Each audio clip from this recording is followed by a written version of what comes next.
अस्सलाम वालेकुम student, I hope आप सब खैरियत से होंगे। आज जो है हमने सेकंड ईयर का चैप्टर नंबर 24 स्टार्ट करना है, जिसका नेम है एवोल्यूशन।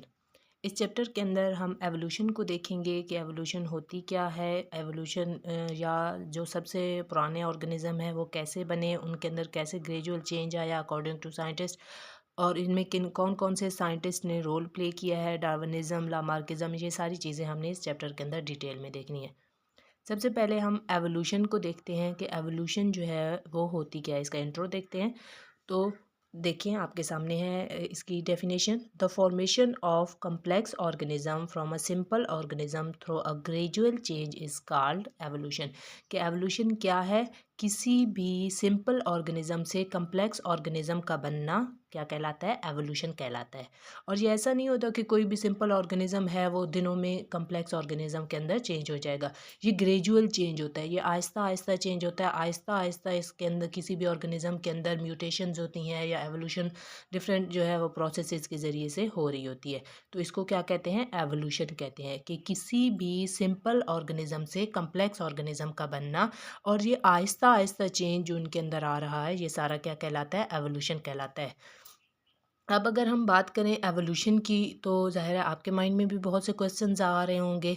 डिफरेंट किस्म के क्वेश्चंस आपके माइंड में आ रहे होंगे कि लाइक अर्थ कब बनी, उस पे जो पाए जाने वाले ऑर्गेनिज्म है वो कैसे जो है वो बने और कितने पुराने हैं, ये सारे या कोई भी स्पीशी कैसे ओरिजिनेट होती है, इस तरह के क्वेश्चंस आपके माइंड में भी होंगे। तो जैसे जैसे हम इस चैप्टर को आगे की तरफ पढ़ते जाएंगे, आपको अपने इन सारे क्वेश्चंस के आंसर मिलते जाएंगे।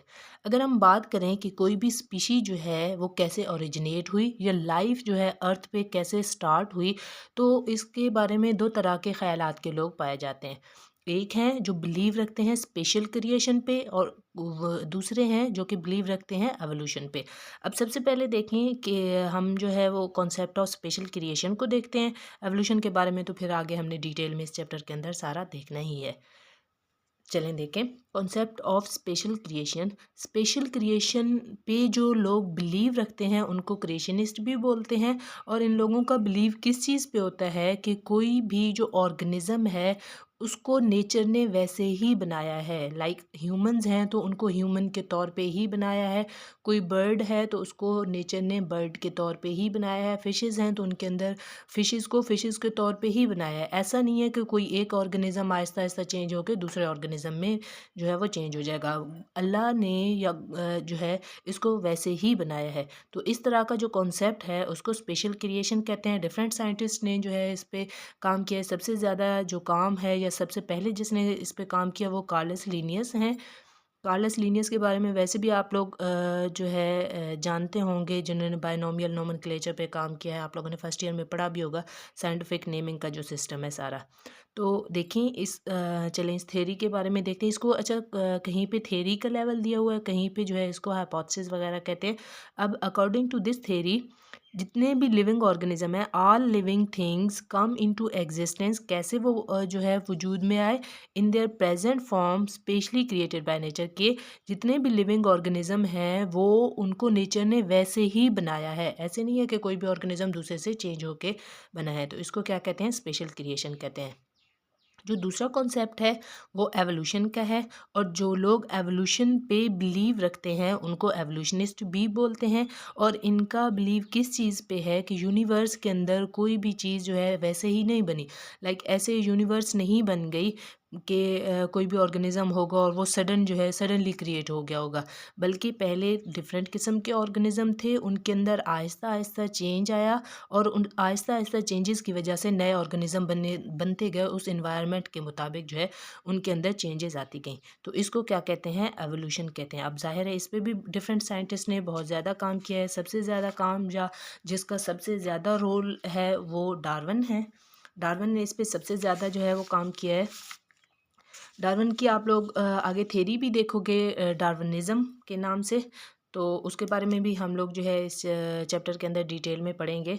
तो इसके अलावा और भी अरिस्टोटल हैं, उन्होंने इस पे काम किया है, जिसको फादर ऑफ बायोलॉजी भी बोलते हैं। इसके अलावा लामार्क ने इस पे बहुत ज़्यादा काम किया है, जिसको लामार्किज्म भी कहते हैं। अब इस थ्योरी की एवोल्यूशन में जिस थ्योरी का सबसे ज़्यादा रोल है वो डार्विनिज्म ही है, जिसको जो है नेचुरल सिलेक्शन की थ्योरी भी बोलते हैं। अब उस थ्योरी के बनने से पहले किन किन साइंटिस्ट ने क्या क्या रोल प्ले किया है ये देख लेते हैं। आपके सामने आपको एक टेबल शो हो रहा होगा। अच्छा, इस टेबल से पहले आप लोग जो अभी पढ़ चुके हो स्पेशल क्रिएशन और एवोल्यूशन, ये अलग-अलग से भी आपके क्वेश्चन बन के आ सकते हैं, शॉर्ट क्वेश्चंस के तौर पे भी आ सकते हैं और इनका जो है वो कंपैरिजन भी आ सकता है, तो आपने इसको अच्छे से देख लेना है। चलिए इस टेबल को देखते हैं। इस टेबल में साइंटिस्ट के नेम लिखे हुए हैं, फिर जो है उनका लाइफ स्पैन लिखा लिखा हुआ है कि वो किस ड्यूरेशन में थे और उन्होंने किस किस चीज़ पे काम किया है। सबसे पहले देखें, सबसे पहले लिनियस हैं, कार्लस लिनियस, जिसके बारे में अभी मैंने आपको बताया है। इन्होंने क्या किया, बाइनोमियल नोमेनक्लेचर पे काम किया है, यानी साइंटिफिक नेमिंग पे काम किया है और क्लासिफिकेशन पे काम किया। आप लोग जो देखते हो कि फाइल डिफरेंट किस्म के फाइलाज हैं या किंगडम्स हैं या क्लासेस ऑर्डर्स वगैरह, वो सारी चीज़ें जो है या उनको कैसे क्लासिफाई किया गया है, ये सारा लीनियस ने काम किया है। इसके बाद लामार्क है। लामार्क ने एवोल्यूशन की थ्योरी पे काम किया है, जिसको आप लामार्किज्म भी कहते हैं। इसके बारे में भी आगे हम डिटेल में देखेंगे। आप लाइफ स्पैन साथ में देखते हैं। अगर मेल्थस हैं तो मेल्थस जो है वो 1766 से 1834 तक थे।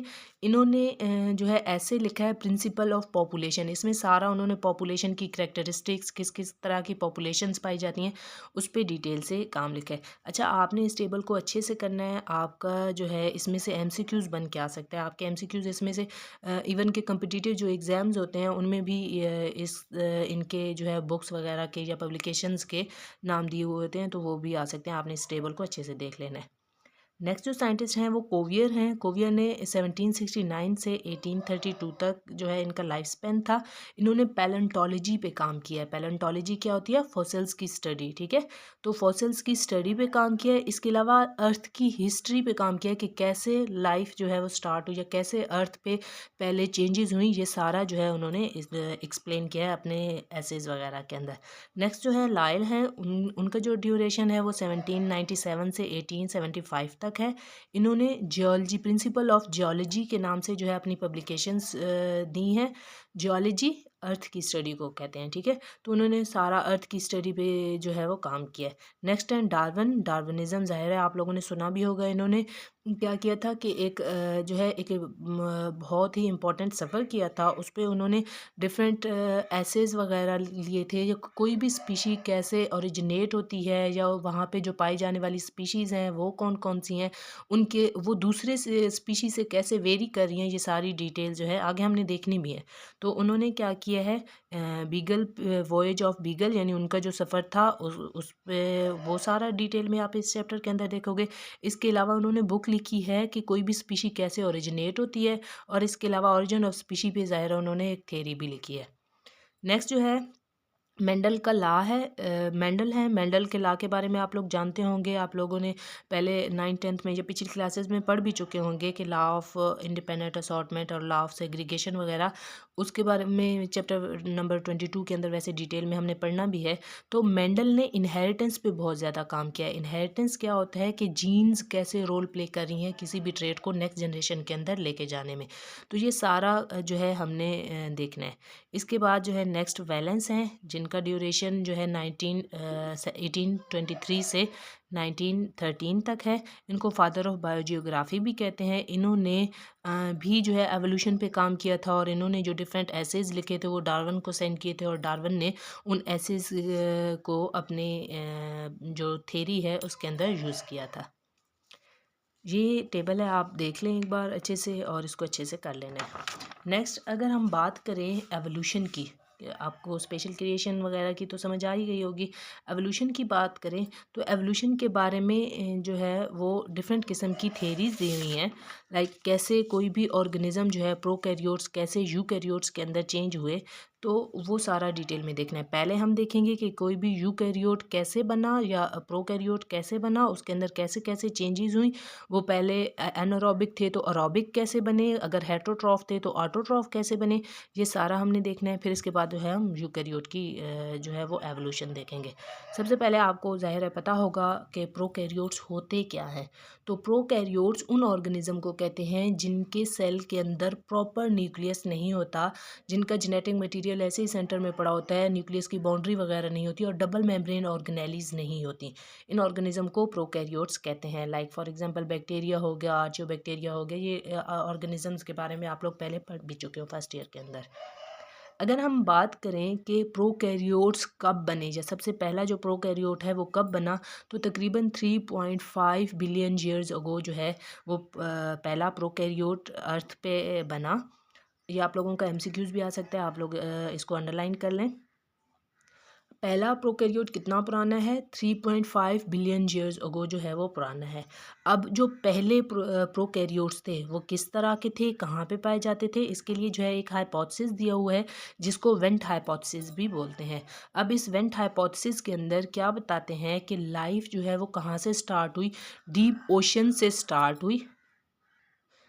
और स्टार्ट में जो डीप ओशंस का टेम्परेचर था वो बहुत ज़्यादा हाई होता था, इसलिए उनको हाइड्रोथर्मल वेंट्स भी बोलते थे। तो वहाँ पे ज़ाहिर है हर तरह के ऑर्गेनिज़म नहीं पाए जा सकते थे। सबसे पहले जो पुराने या सबसे पुराने ऑर्गेनिज़म जो हैं वो कौन से हैं, आर्चियोबैक्टीरियाज हैं। तो आर्चियोबैक्टीरिया सबसे पुराने ऑर्गेनिज़म हैं जो कि ओशन डीप ओशंस में पाए जाते थे और उनके अंदर टॉलरेंस रेट जो है वो बहुत ज़्यादा था। लाइक वो 120 डिग्री सेंटीग्रेड तक जो है टेम्परेचर को टॉलरेट कर सकते थे, एक्सट्रीम पीएच को टॉलरेट कर सकते थे, इसके अलावा हाई सैलिनिटी वगैरह को टॉलरेट कर सकते थे। और ये एनअरोबिक थे, यानी ऑक्सीजन की एब्सेंस में सर्वाइव कर सकते थे। तो देखिए वेंट हाइपोथेसिस क्या है, डीप जो है ओशंस जहाँ पे टेम्परेचर बहुत ज़्यादा था, उन वहाँ पे लाइफ का स्टार्ट होना जो है वो क्या कहलाता है, वेंट हाइपोथेसिस कहलाता है। और वहाँ पे कौन से ऑर्गेनिज्म पाए जाते थे, आर्चियोबैक्टीरियाज जो है वो पाए जाते थे जो कोई एक्सट्रीम कंडीशन को टॉलरेट करते। सिंपल किस्म के ऑर्गेनिज्म हैं और ऐसे नहीं है कि जो है इनके अंदर बहुत कम्प्लेक्स किस्म की स्ट्रक्चर्स हैं, बहुत सिंपल किस्म की इनकी जो है वो स्ट्रक्चर पाई जाती है। नेक्स्ट जो है इन एनअरोबिक प्रोकैरियोट्स के अंदर चेंजेस हुई और आहिस्ता आहिस्ता उनसे जो है वो फोटोसिंथेटिक प्रोकैरियोट्स बने।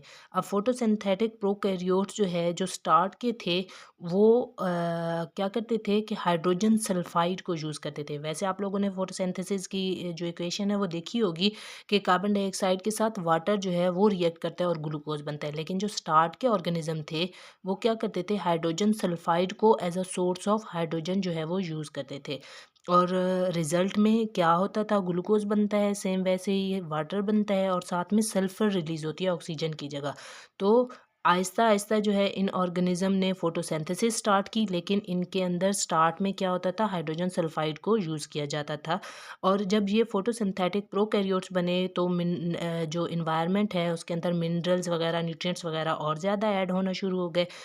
फिर क्या हुआ कि आहिस्ता आहिस्ता ये जो फोटोसिंथेटिक प्रोकैरियोट्स हैं ये हाइड्रोजन सल्फाइड से चेंज होके वाटर को इन्होंने यूज़ करना शुरू कर दिया अपनी फोटोसिंथेसिस के लिए। जब इन्होंने वाटर को यूज़ किया फोटोसिंथेसिस के लिए तो जाहिर है सल्फ़र की जगह इन्होंने ऑक्सीजन को रिलीज़ करना शुरू कर दिया। और जब ऑक्सीजन रिलीज़ हुई तो इसी ऑक्सीजन को यूज़ करने के लिए और डिफरेंट किस्म के ऑर्गेनिज्म बने जिनको हम क्या कहते हैं, अरोबिक प्रोकैरियोट्स। एरोबिक प्रोकैरियोट्स कौन से होते हैं, जो कि ऑक्सीजन को अपनी रिस्पायरेशन के लिए यूज़ करते हैं। तो इसमें आप क्या लिखोगे कि हाइड्रोजन सल्फाइड जो है वो रिप्लेस हो गई वाटर से, और जब वाटर से रिप्लेस हुई तो जाहिर है साथ में ऑक्सीजन एटमॉस्फेयर के अंदर रिलीज़ होना शुरू हुई। जब ऑक्सीजन एटमॉस्फेयर के अंदर रिलीज़ होना शुरू हुई तो उन्होंने एक लेयर, इस ऑक्सीजन ने एक लेयर बनाना शुरू कर दी, जिस लेयर को आप ओजोन लेयर के नाम से भी जानते हैं। जब ओजोन लेयर बनी तो इसने यूवी रेडिएशंस को फ़िल्टर करना शुरू कर दिया, और जब यूवी रेडिएशंस फ़िल्टर होना शुरू हुई, ज़ाहिर है सारी रेडिएशंस अर्थ से जो है वो ज़मीन पे नहीं सन से जो है वो ज़मीन पे नहीं आ रही थी। तो जो टेम्परेचर है वो कम होना शुरू हो गया। जब वहाँ पे टेम्परेचर कम हुआ तो वहाँ पे और भी डिफरेंट किस्म के ऑर्गेनिज्म जो है वो ओरिजिनेट होना शुरू हो गए, और इस तरीके से जो है एरोबिक प्रोकैरियोट्स बनना शुरू हुए। और अगर आप जो है देखें तो ओज़ोन लेयर तकरीबन कब बनी, तकरीबन 420 मिलियन ईयर्स अगो जो है वो ओज़ोन लेयर बनी। और इस तरीके से जो है अब डिफरेंट किस्म के और ऑर्गेनिज्म आना शुरू हो गए। तो इस एवोल्यूशन ऑफ प्रोकैरियोट्स के अंदर आप क्या लिखोगे, वेंट हाइपोथेसिस लिखोगे जिसमें स्टार्ट में एनारोबिक प्रोकैरियोट्स थे, फिर आप लिखोगे कि फोटोसिंथेटिक प्रोकैरियोट्स थे, फिर आप क्या लिखोगे कि एरोबिक जो है वो प्रोकैरियोट्स बने। ये सारा यहाँ तक आप करोगे। ठीक है, इंशाल्लाह एवोल्यूशन ऑफ यूकैरियोट जो है वो हम नेक्स्ट लेक्चर के अंदर करेंगे। ठीक है, ओके जी, अल्लाह हाफिज़।